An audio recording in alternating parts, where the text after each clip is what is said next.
오늘은 전진하라라고 하는 하나님의 말씀을 전해드리도록 하겠습니다. 우리 제목을 같이 한번 읽어봅시다. 시작. 전진하라. 자동차는 가다가 멈출 수도 있고 또 후진해서 뒤로 바로 갈 수도 있습니다. 그러나 비행기는 한번 공중으로 뜨게 되면 이거는 멈춰 설 수도 없고 뒤로 후진할 수도 없습니다. 만약 공중에서 멈추려면은 비행기가 이렇게 맴돌아야 됩니다.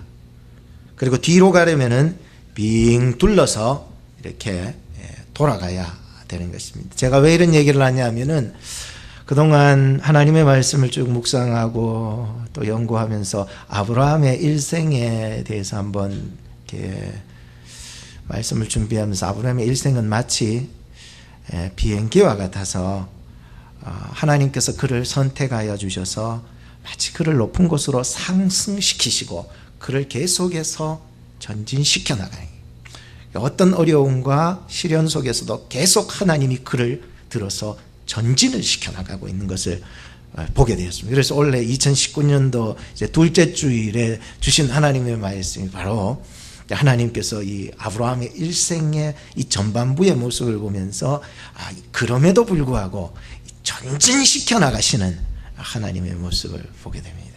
그 하나님의 전진시키시고 일해 나가심에 우리는 순종하는 마음으로 따라갈 수 있기를 바랍니다. 그럼 하나님이요 나도 모르는 사이에 어느덧 이 자리에 그 자리에 이끌어 주실 것을 보았기 때문입니다. 12장 1절 말씀에 보면은 너는 너의 본토 친척 아비집을 떠나 내가 너에게 지시할 땅으로 가라. 13장 14절 말씀에 보니까 너는 눈을 들어 너 있는 곳에서 동서남북을 바라보라. 그리고 오늘 15장 5절 말씀에 그를 이끌고 밖으로 나가 가라사대 하늘을 우러러 무뼈를 셀 수 있나 보라. 이 하나님께서는요 그를 하늘의 것을 자꾸만 보게 하시는 거예요. 보이지 않는 하나님의 약속을 바라보게 하는 거예요. 그는 땅의 사람이 아니에요. 그는 이제 하늘의 사람이 되어서 살아가는 모습을 보게 하셨습니다. 오늘 본문 1절에 보면 이렇게 이야기합니다. 이후에 여호와의 말씀이 이상 중에 아브라함에게 임하였다고 이렇게 기록함으로 오늘 본문이 시작되고 있습니다. 여러분 이상이라고 하는 것은 환상이라든지 꿈이라든지 이런 것들을 이상이라고 표현하고 있는데 오늘 본문에 이제 그러한 이상이 일어나는 사건이 나타납니다. 구약에서는 자주 하나님께서 이상 중에서 환상 중에서 꿈 가운데서 나타나서 하나님의 뜻을 말씀해 주고 계셨습니다. 한 번은 얼마 전에 예일이가 저희 아들입니다. 대학교 요즘 그 어플리케이션을 지금 계속 내고 있어 어느 학교 갈까 여러 군데 또 내고 있는 가운데서 어느 날 자다가 와가지고는 하는 말이 아빠 뭔가 확실한 증거를 주신 것 같다는 거예요.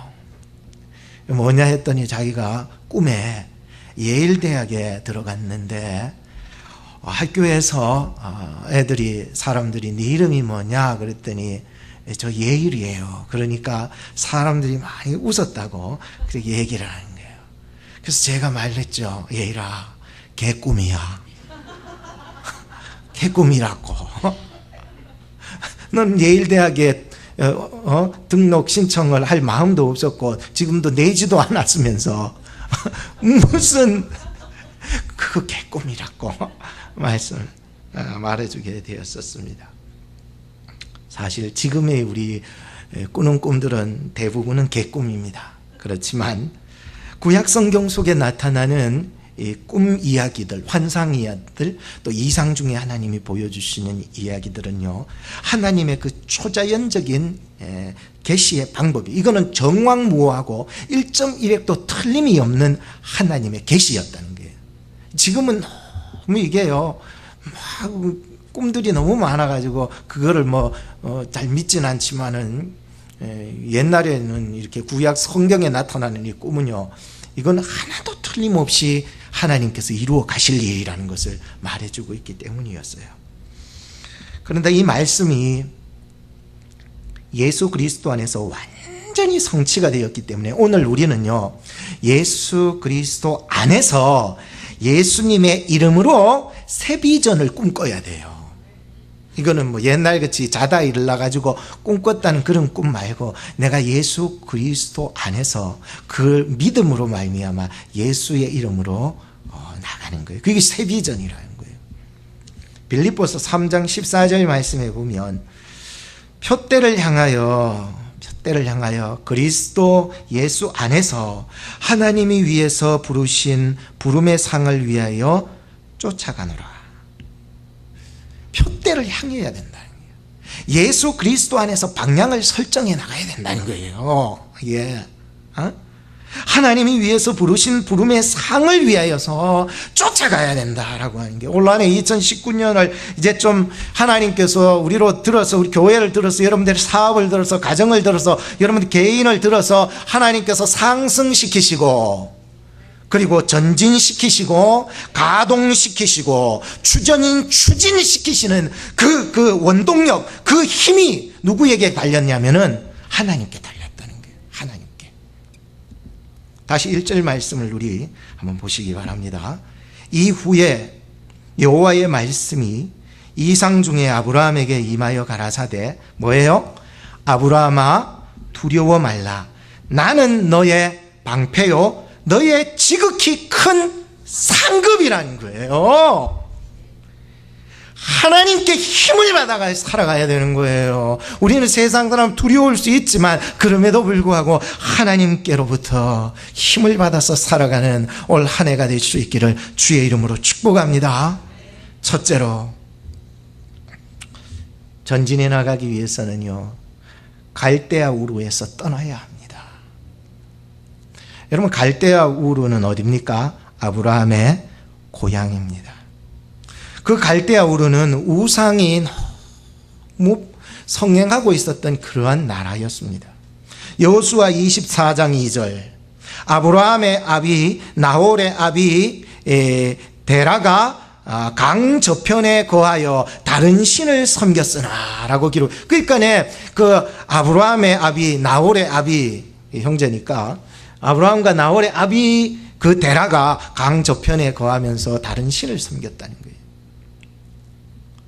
여러분, 탈무드와 유대 문헌에 보면은 그런 얘기가 있습니다. 갈대 우르가 우상이 굉장히 많았기에 데라는 우상을 만들어 가지고 팔아서 먹고 사는 그런 집안이었어요. 어느 날이었어요. 데라가 외출한 사이에 그 아들 아브라함이 우상을 도끼를 들고 와가지고 다 찍어 박살을 내버린 거예요. 그리고 큰 우상은 박살을 못 내니까 그 큰 우상에다가 그 자기가 때려 부순 그 도끼를 큰 우상의 손에다가 이렇게 돌돌돌 말아놓게 돼요. 들고 있게 만든 거예요.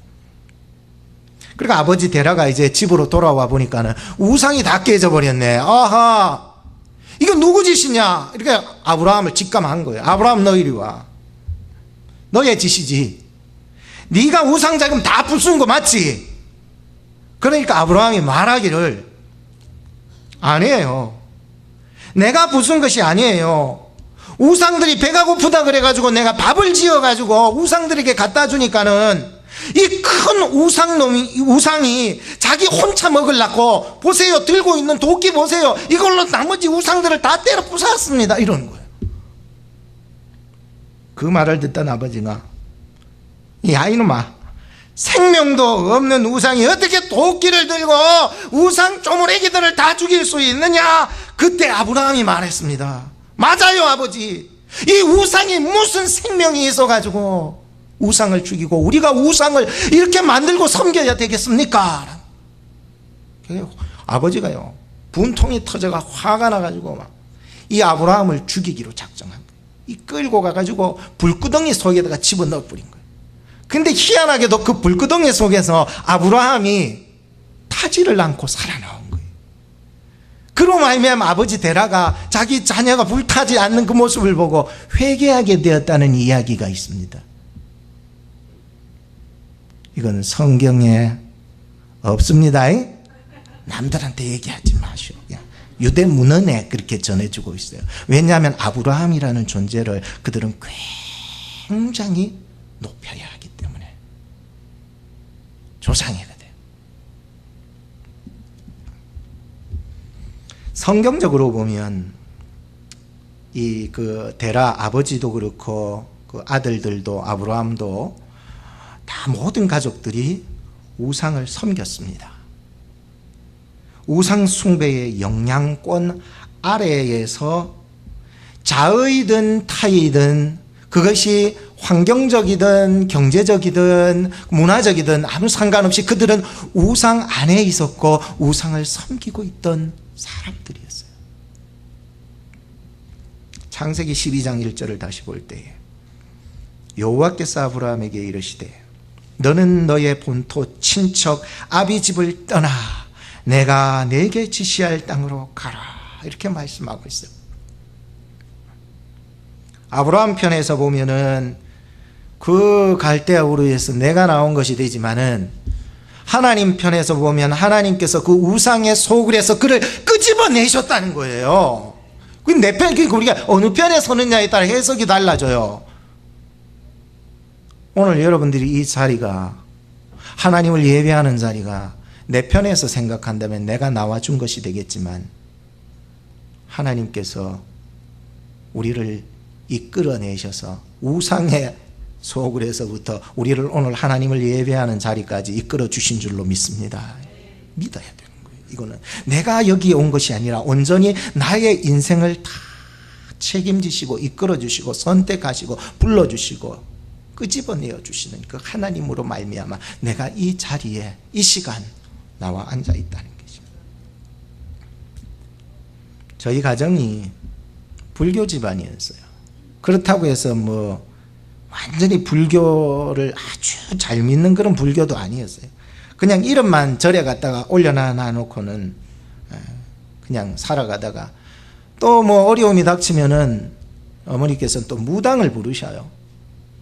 그래가지고 뭐 무당 불러가지고 막 대나무 흔들고 막 징치고 막 12시만 되면 그분이 오신다고 그래가지고 대문 열어놔 놓고 막 밥 해놔 놓고 막.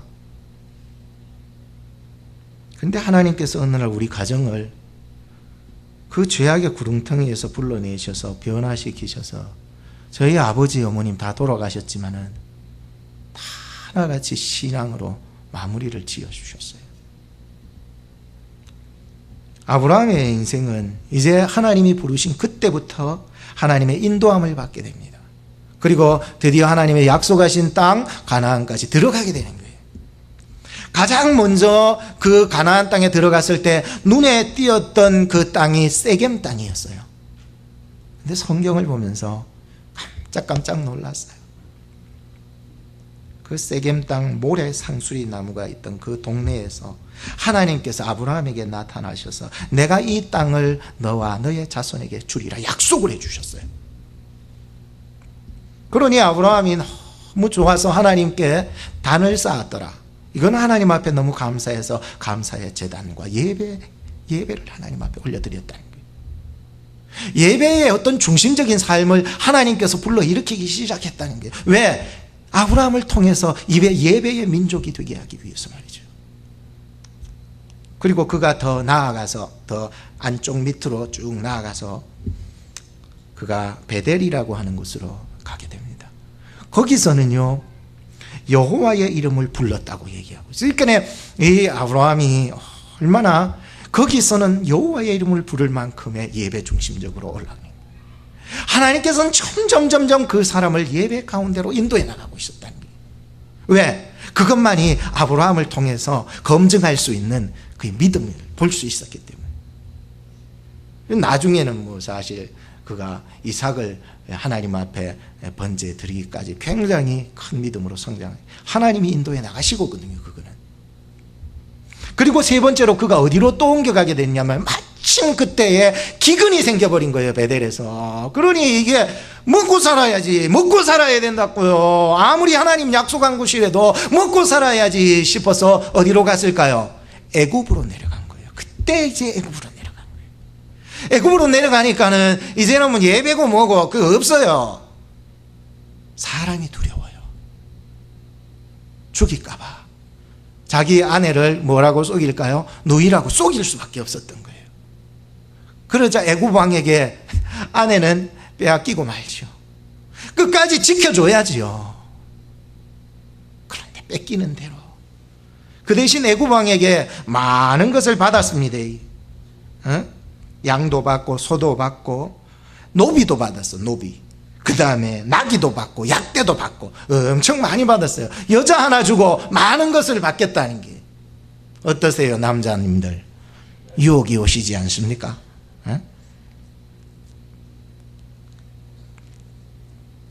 하나님께서 가만두시지 않습니다.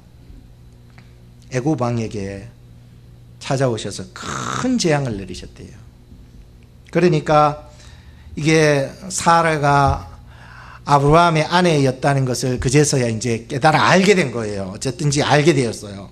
알게 되니까 아내를 되돌려 주게 되었습니다. 그리고 나서 이제 아브라함이 내가 다시 애굽에 오나 봐라 싶어서 다시 올라갑니다. 베델로 올라갑니다. 거기에서 성경을 보니까 다시 여호와의 이름을 불렀더라. 참 놀라워요. 그리고 그가 헤브론으로 다시 가나안 지역이에요. 다 가나안 지역인데 헤브론으로 옮겨가서는 여호와를 위하여 단을 쌓았더라. 저는 이걸 보면서 야 맞다. 어디를 가든지 하나님의 백성은 예배하는 자리가 되어야 된다. 애굽에 가서는 결코 예배했다는 말도 없고 하나님의 이름을 높여드리고 찬양했다는 말 전혀 없어요. 그러나 오늘 나에게 있어서 진정한 가나안은 애굽이 아니에요. 뭐 보기에 좋고 먹을 것도 많고 뭐 거기에 풍족한 것이 있고 사람 살기에 좋다 싶어가지고 거기에 이르렀지만 오히려 거기는 나로 하여금 하나님 앞에 나아가는 사람 예배자의 모습은 전혀 살펴볼 수가 없었어요. 그러나 다시 하나님의 약속하신 그 가나안으로 다시 올라올 때에 다시금 예배가 회복되는 것을 보게 되었어요. 하나님, 내가 있을 영적인 가나안 자리는 내가 지금 하나님의 말씀을 듣고 있는 자리가 되게 하여 주시옵소서. 할렐루야. 정말 하나님 앞에 예배하는 자의 자세로 주님 앞에 나왔사오니 하나님의 말씀이 들려지게 하여 주시옵소서. 하나님을 예배하게 하여 주시옵소서. 하나님의 이름을 찬양하게 하여 주시옵소서. 이 자리가 오늘날 내게 허락하신 영적인 가나안의 자리였다는 것을 알게 되었어요. 오늘 이 자리가 여러분에게 있어서 영적인 가나안의 자리가 되기를 주님의 이름으로 축복합니다. 두 번째는 조급해하지 말고 기다리며 기도해야 합니다. 왜요? 아브라함이 갈대아 우르에서 나올 때가 혹시 여러분 아세요? 몇 살일까요? 75세입니다. 거기를 떠나올 때에 하나님께서 약속을 해주셨어요. 이 모든 땅을 너에게 기업으로 주리라. 하늘에 있는 별과 같이 저 수많은 별이 무별들을 보면 이 별과 같이 너에게 자손으로 주리라. 큰 민족을 이루어 주리라. 큰 땅을 너에게 주리라. 약속을 내주셨는데 증거가 없어. 나이는 먹어가는데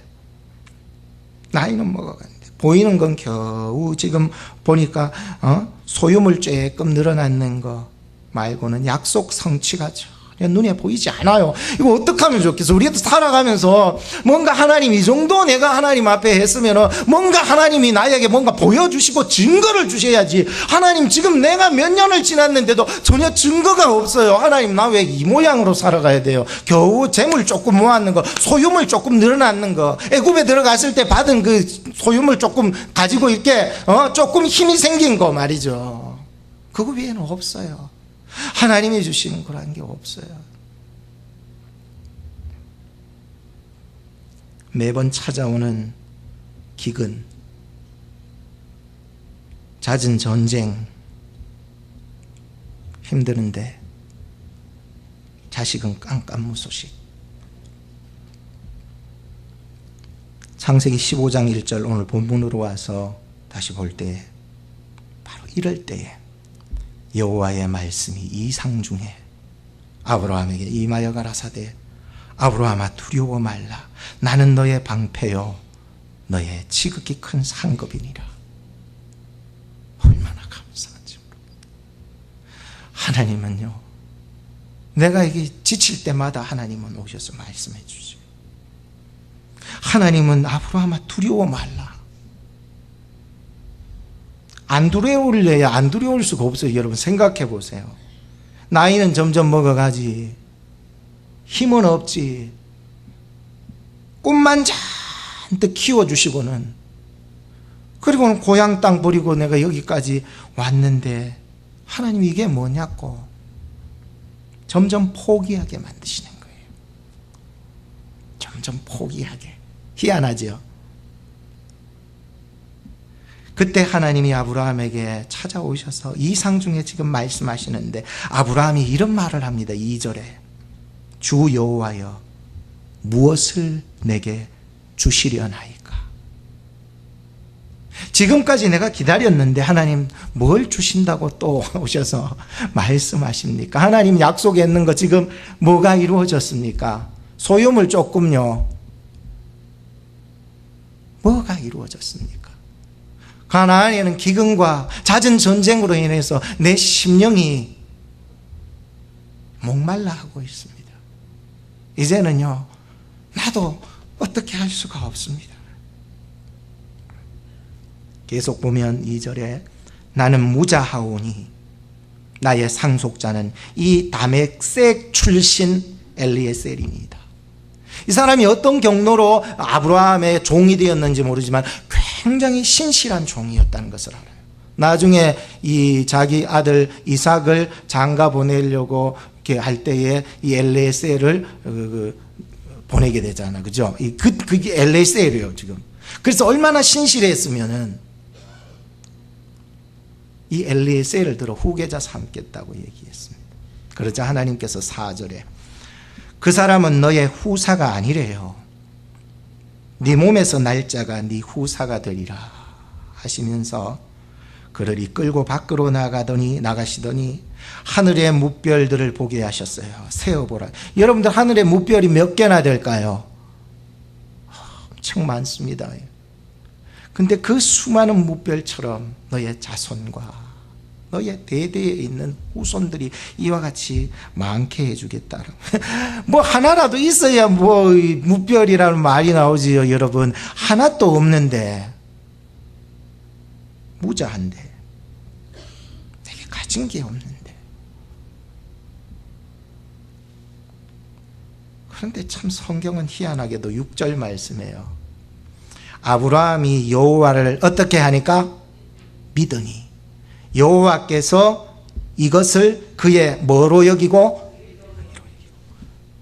또 이르시되 나는 이 땅을 너에게 주리라 업을 삼게 하리라. 그래서 내가 너를 갈대아 우르에서 이끌어 끄집어 낸 여호와라.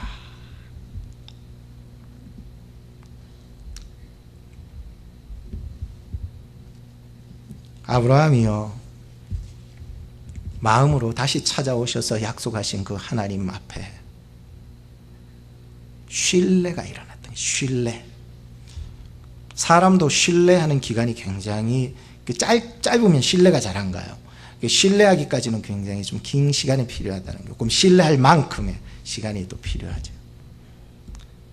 누군가가 자기의 말을 믿어주는 사람이 있다면 그 사람에게 다 주고 싶을 거예요. 하나님은 지금 아브라함이 약속을 또 해나갈 때에 그 믿음 하나 보시고 자기를 신뢰하는 그 마음 하나 보시고 그를 위해서 작정을 하셨어요. 내가 신실하게 너에게 약속한 것을 이루어 나가리라. 아브라함이 말했습니다. 하나님 증거가 없습니다.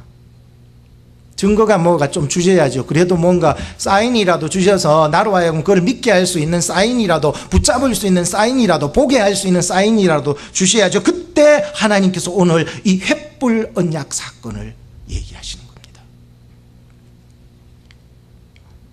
하나님께서 그 증거를 이렇게 삼으십니다. 3년 된 암소, 암염소, 수양, 그리고 산비둘기, 집비둘기 새끼를 취하여 바치라. 취하라는 것은 나에게 바치라. 바치기 위해서는 이 당시에는 그 짐승을 죽여서 배를 갈라 쪼개놔야 되는 거예요. 그리고는 아브라함이 짐승을 잡아놓고 쪼개서 하나님의 응답을 기다립니다. 그런데 어디서 날아왔는지 성경에 보면 부정하게 여기는 솔개가 있어요. 독수리처럼 생긴. 어디서 날아왔는지 이 재물을 뜯어먹으려고 그 재물 위를 왔다 갔다 쪼아먹으려고 그러는 거예요. 근데 아브라함이요, 솔개를 쫓아내면서 다 솔개가 여기에 재물 위에 앉지 않도록 하기 위해서 굉장히 깨어서 막 쫓아냈어요. 계속. 왜? 하나님의 응답이 떨어지기 전에 흠 있는 재물이 되지 않도록 자기 자신이 그 재물을 지켜나갔던 거예요. 흠 없이. 얼마나 제가 은혜를 받았어요. 하나님, 우리가 하나님 앞에 응답받기를 기다리면서 정말 세상에 솔개들이 너무 많아요. 우리로 하여금 뜯어먹으려고, 우리의 이 거룩한 성도의 영혼들을, 그 마음들을, 생각들을 뜯어먹으려고 막 찾아오는데, 하나님 나로 하여금 하나님의 응답을 기다려 하나님의 응답을 받기까지 거룩한 예배자로 몸부림치게 하여 주옵소서. 깨어있게 하여 주옵소서. 기도하게 해주세요. 세상에 솔개 같은 것들이 얼마나 많아. 여러분들의 성도라 지명해 주셨는 여러분들을 얼마나 뜯어먹으려고 그러는지 몰라요. 그럼에도 참 예배자는 뜯기지 않기 위해서 경성하고 깨어 기도하는 것입니다. 아브라함은 하나님의 약속하신 응답을 받기까지 경성하고 깨어 있었습니다. 기도했다는 것이지요. 오늘 우리의 마음과 우리의 뜻이 하나님 앞에 연락되기를 바랍니다. 그런데 이 마음이 솔개라고 하는 이 부정한 짐승에게 우리가 뜯겨야 되겠습니까? 하나님, 내가 매주일 주님 앞에 나와서 예배 드릴 때마다 나의 삶을 돌아보면 한 번씩 다 뜯긴 나의 흠 많은 나의 모습입니다. 나의 모습으로는 하나님 앞에 예배 드릴 수 있는 조건이 없습니다. 주여, 나를 불쌍히 여겨주시옵소서. 그래서 오늘 저나 여러분들이나 나를 위해서 보혈을 흘려주시고 완전히 자기 몸을 흠없이 들이신 예수님을 의지하지 않고는 주님 앞에 나갈 수 없기 때문에, 주님, 나는 주님이 필요합니다. 주님, 나를 긍휼히 여겨주시옵소서. 주님을 더 의지합니다.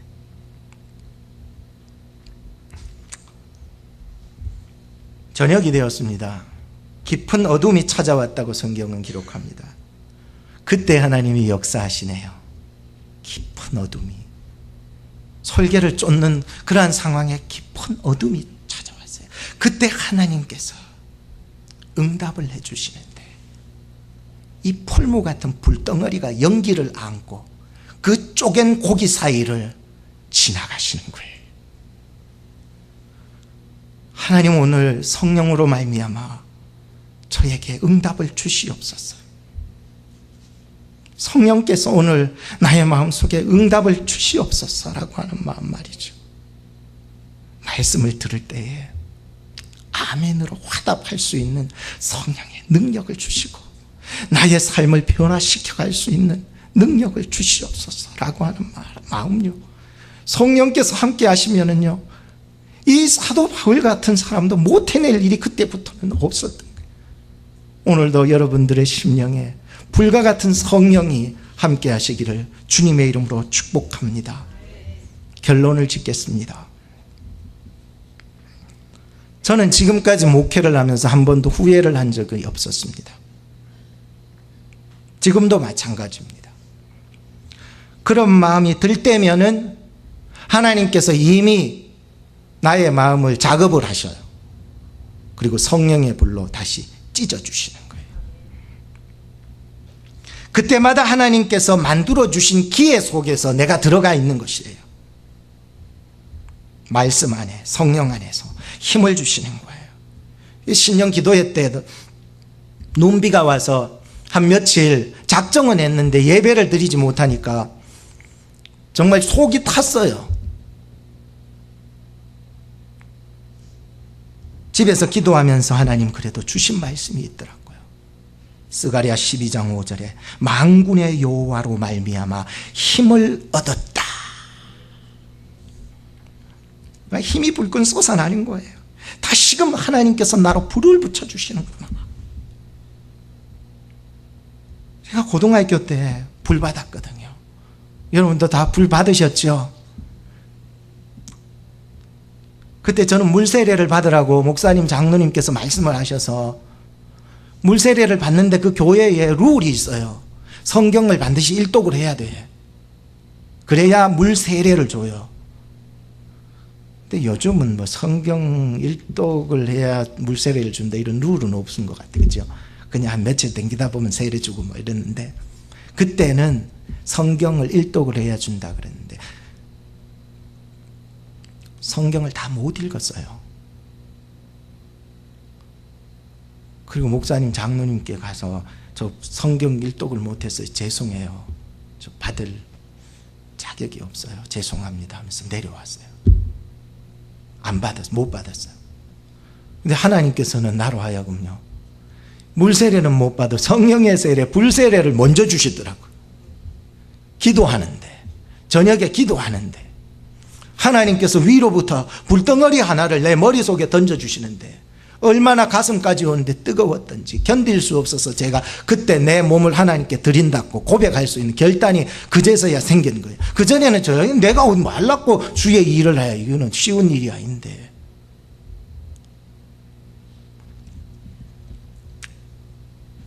지금 저는 목회자가 되어 있고 그동안에 정말 돌고 돌며 실수하고 지금도 실수하며 살아가는 부분도 많지만 하나님 없으면 살아갈 수 없는 사람이 되었습니다. 목회자라고 하는 것, 성령 받지 않고서는 하나님의 일을 감당할 수 없기 때문에 그래서 우리 중직들이 또 와서 기도할 때 목사님 성령 충만하게 해달라고. 저만 충만하면 되겠습니까? 여러분들도 함께 충만하시기를 주님의 이름으로 축복합니다. 아브라함의 일생의 전반부를 오늘 살펴보았습니다. 눈에 보이는 건 정말 미미해요. 몇 년이 지났는데도 하나님이 보여주시는 건 너무 미미해요. 그냥 소유물 조금 늘어난 것 외에는 하나님이 나에게 허락하신 게 하나도 없어요. 그럼에도 하나님의 약속은 변함없으셨고 오늘도 믿음으로 받는 자에게 하나님은 일해 나가시기를 원하셨어요.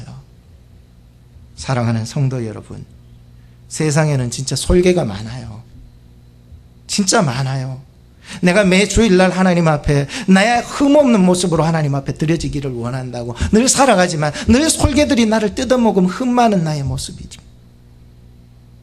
그러면서 우리는 응답을 기다리고 있습니다.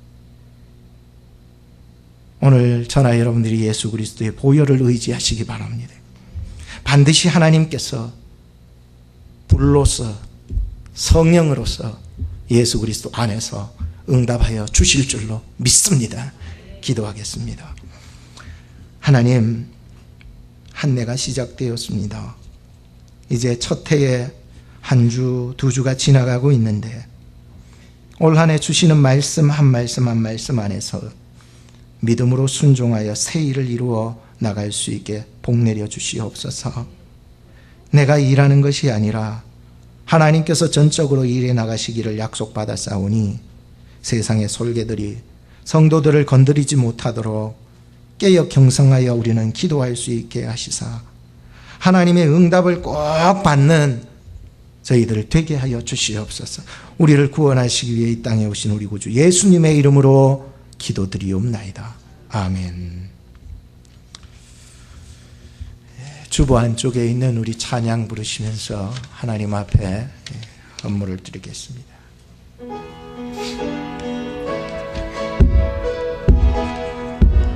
나의 등 뒤에서 나의 등 뒤에서 나를 도우시는 주 나의 인생길에서 지치고 고나요 매일처럼 주저앉고 싶을 땐 나를 밀어주시